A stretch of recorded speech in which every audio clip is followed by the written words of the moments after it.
The Happiest Man on Earth by Eddie Jaku isn't just an audiobook, it's a soulful transmission of hard-earned wisdom, love, and unshakable hope. Listening to Eddie doesn't feel like you're hearing a story.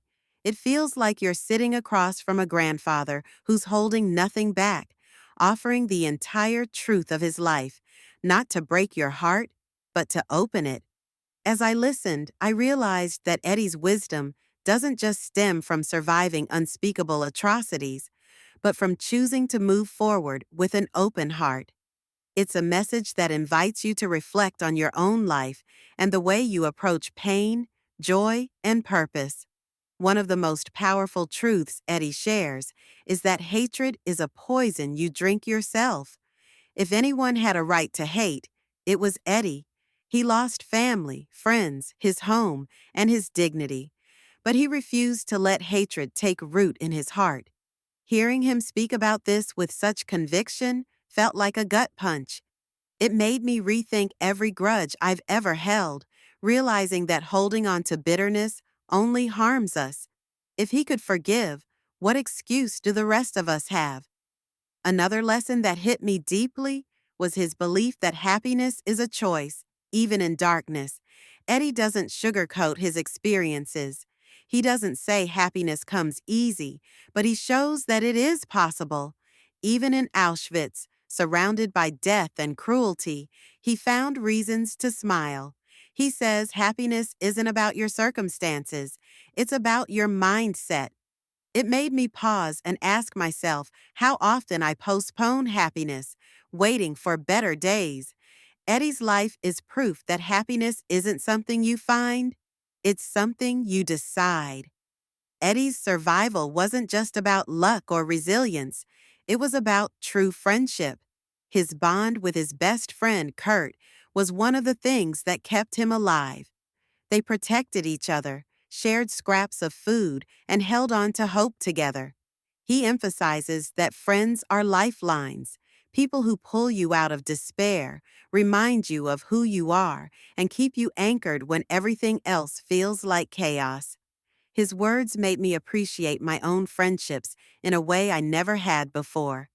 Eddie also reminds us that education is the most powerful weapon.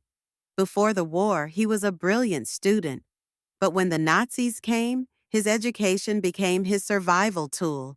His technical skills saved his life multiple times in the camps. Knowledge was his shield against destruction. It made me realize how often we take learning for granted, not recognizing that education is not only about academic achievement, it's about giving yourself the tools to navigate life. He speaks about never taking small joys for granted. After years of starvation, the first time Eddie had a real meal again, he wept. The feel of clean clothes, the warmth of a bed, and the sound of laughter. These were things he once overlooked but learned to treasure after Auschwitz. Listening to him, I couldn't help but think of how often we rush through life, missing the tiny miracles that surround us. Eddie's story is a reminder to slow down, to appreciate the little things, and to savor each moment. Through it all, Eddie shows us that resilience comes from purpose.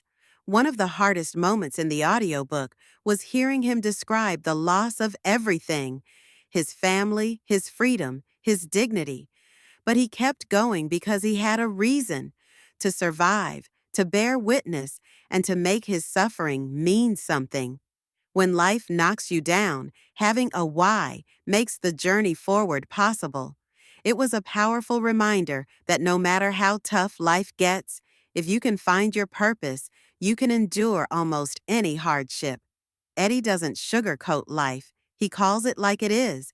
But he also teaches that life is a gift, even when it's hard. His gratitude, despite everything he endured, speaks volumes. He calls himself the happiest man on earth, not because life was kind to him, but because he chose to cherish every moment he was given. Listening to him made me realize how often we complain, how small problems can steal our joy. But if Eddie could wake up grateful after everything, what excuse do the rest of us have? In his later years, Eddie's message became clear: love is the best legacy. He spent his time sharing his story, not to spread pain, but to spread love.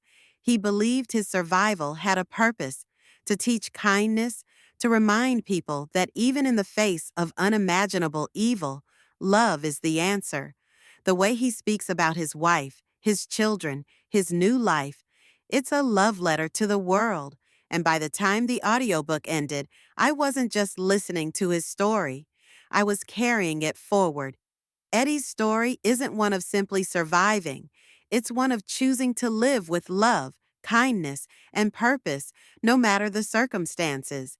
His message is clear. Life is hard, but it's also full of beauty, connection, and moments of grace. You don't just finish this book. You inherit it. You carry it with you. You live it.